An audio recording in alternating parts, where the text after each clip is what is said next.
Despite repeated warnings from scientists about the dangers of climate change, humanity failed to take action. In 2019, the devastating effects of hurricanes, tornadoes, floods, and droughts were felt worldwide, resulting in the loss of many cities.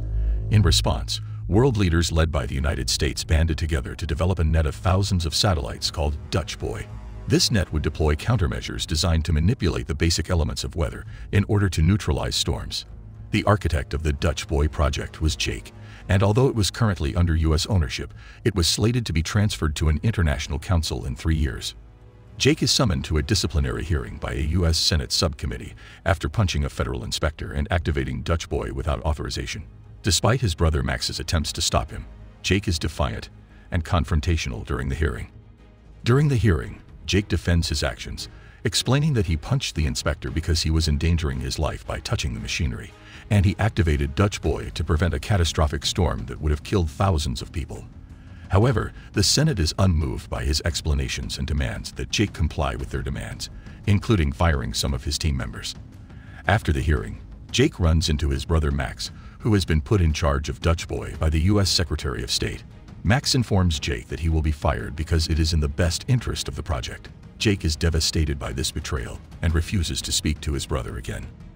3 years later, a UN team stationed in Afghanistan discovers an entire frozen village with its inhabitants dead.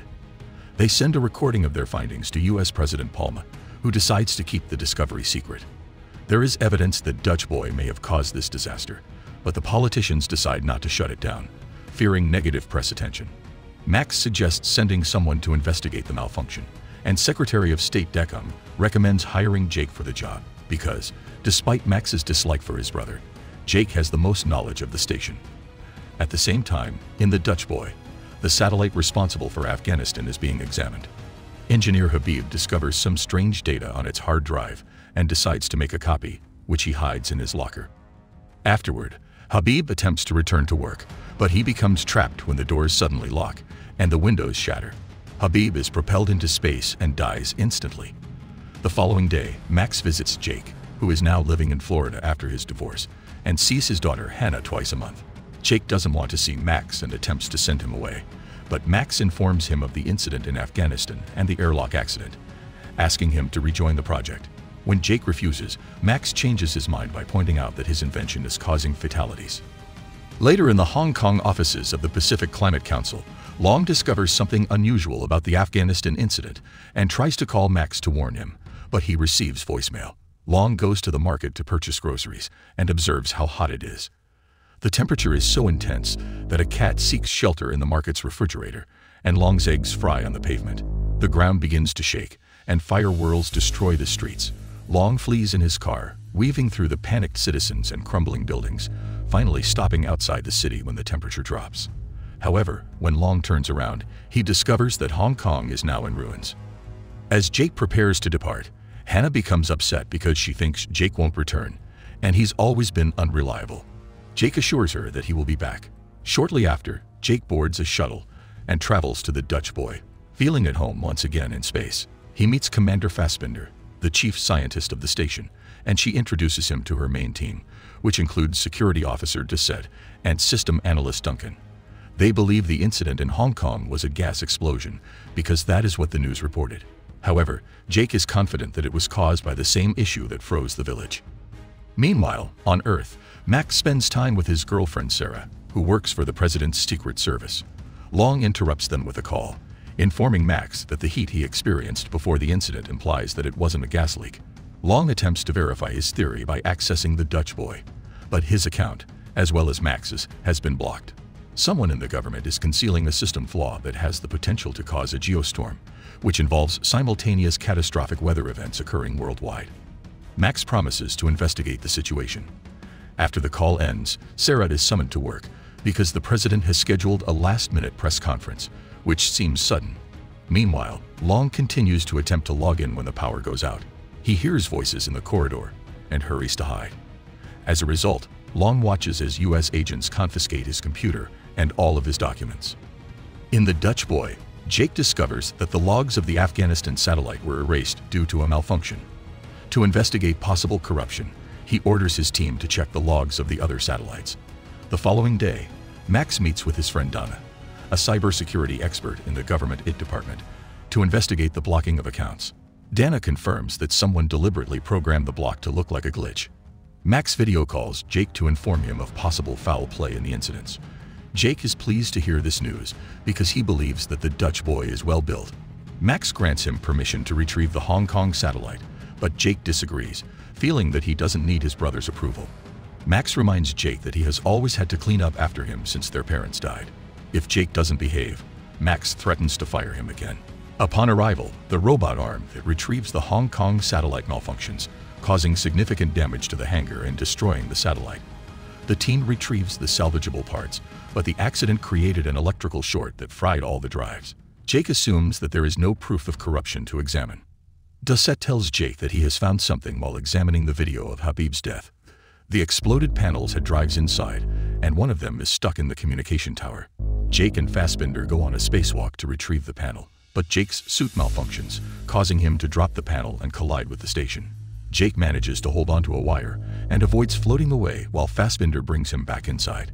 Jake secretly takes the drive from the panel, suspecting that one of his team members sabotaged his suit.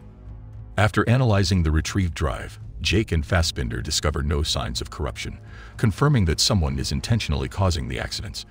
Jake tries to access the login information, but he is locked out. Meanwhile, Long arrives in Washington, D.C., and meets with Max and Sarah at a cafe. When Long attempts to cross the street, a mysterious man pushes him in front of a car, killing him. Before dying, Long mutters the word Zeus. Later, Jake calls Max claiming it's an emergency, but it turns out to be an apology and a coded message. Max rushes to see Dana to decode the message and finds out about proof of sabotage at the highest level of government. Max asks Dana to look into Project Zeus and discovers a file that is double encrypted in a White House security network. Sarah returns home to find signs of a break-in, but it's only Max and Dana. Max asks for Sarah's credentials to steal the information, and she initially refuses, but changes her mind after realizing the seriousness of the situation. Back on the Dutch boy, Jake and Fassbinder discover that Habib hid something in his locker, but the locker is empty. Dusset appears and points a gun at them, but he eventually reveals that Habib's things are in a different locker. Dusset confesses he saw the security cameras too and thought the criminal would reveal themselves.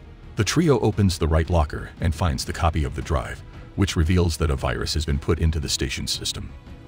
Dana uses Sarah's login information to find files on Project Zeus and discovers simulations that predict geostorms. Max realizes that someone used these simulations to create real geostorms. Max has a video call with Jake and reveals that someone is using the Dutch boy to attack specific cities, and they are doing it through the virus. Jake suggests shutting down the Dutch boy temporarily to flush out the virus, but the only one with the kill codes is President Palma, whom Jake doesn't trust.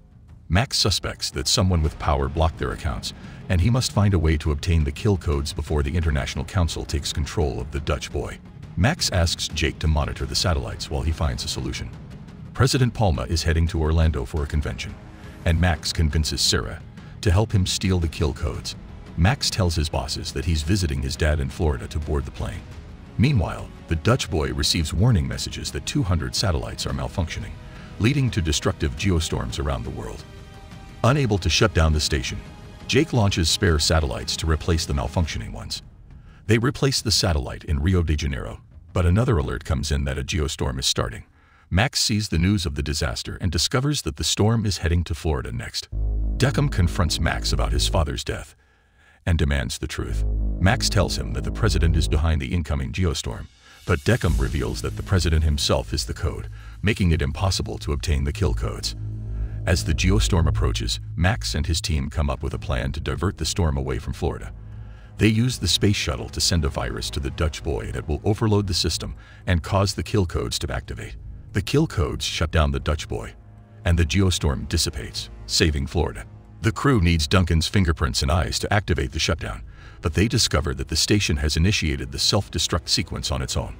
They try to override the command but are locked out, and Jake realizes that only Duncan can be responsible for this. As the station explodes, Jake tells the crew to evacuate before confronting Duncan. During the confrontation, Duncan admits to putting the virus in the system and accepting corrupt payment from the government. Jake disarms Duncan, but in the struggle, Duncan accidentally shoots at a window, causing Jake to run into another room and lock the door, while Duncan is ejected into space. In Florida, Deckham lures Max into a trap, revealing himself as the actual bad guy. Deckham tries to shoot Max for knowing too much, but Max escapes through a back door and meets with Sarah. Max and Sarah plan to kidnap the president, who is unaware of the conspiracy. Max was intentionally hired and tasked with controlling the Dutch boy by the conspiracy's mastermind, who believed that the brothers' constant fighting would stop them from uncovering the truth. Max and Sarah plan to kidnap the president, and Sarah pretends to see an assassin in the crowd. While the emergency protocols are put into place, Sarah knocks out the bodyguard escorting the president and takes him to a self-driving car Max has hijacked. As the geostorm hits the earth, tornadoes hit Mumbai, a heatwave strikes Moscow, and a mega tsunami slams into Dubai. A lightning storm hits Florida, and Max and Sarah save the president before the stadium is destroyed. Deckham escapes and sends his men after the president, who Max tells the truth to. Sarah drives wildly to evade lightning, destroyed roads, and gunshots from Deckham's men. She drives backward, firing at most of the men, and then hits their car with hers, causing it to flip and explode when hit by lightning. Deckham hands his bodyguard a rocket launcher to fire at the president's car. The rocket hits the car, and it explodes, but Sarah suddenly appears behind Deckham and captures him. She sets up the trap for Deckham, using the self-driving system to make the car move. The police arrive to arrest him. Deckham tries to justify his actions, saying he did it to get rid of their enemies, and that science is just playing God anyway. He thinks Jake would agree since he invented such a powerful machine in the first place. Hearing his brother insulted, Max punches Deckham. As natural disasters occur and the Dutch boy fails to respond, Hannah becomes worried. Jake decides to stay behind in the station to perform the reboot manually. Fassbinder attempts to stay as well, but Jake sends her away. Palma is taken to the Kennedy Space Center and activates the kill codes. The self-destruct sequence can't be reversed, so the brothers say their goodbyes tearfully. They reconcile after all these years, and Max promises to take care of Hannah. As the station continues to self-destruct, Jake puts on his astronaut suit and attempts to reach the computer, but the door won't accept his code. Fassbinder has stayed behind and knows another way to leave. Together, they reach the computer, and they successfully perform the rebooting. Fassbinder flushes out the virus, and Jake shuts down the satellites, stopping the geostorm. The room explodes, and Jake and Fassbinder are left floating outside. They watch their creation die and discover that there is one satellite left. They let the explosion wave push them towards it, and they manage to get inside. The station finishes destroying itself, and NASA loses contact with them, so they can't control the satellite to bring it back. A light appears on the screen forming a mayday pattern, and it turns out the satellite was pushed away by the explosion. So Jake and Fassbinder are safe. One of the evacuation shuttles goes back to pick them up, and a few hours later, everyone is safely back on Earth. Max reunites with Jake, and they have their first hug in years. 6 months later, Jake, Max, and Hannah go fishing, but find it boring, finally understanding why their dad never took them in the first place. Jake will return to space in a week to build a new station and wants a last happy moment with his family, but promises he'll be back. I hope you're enjoying the content that I'm creating. If you like what you're seeing, please like, comment, and subscribe.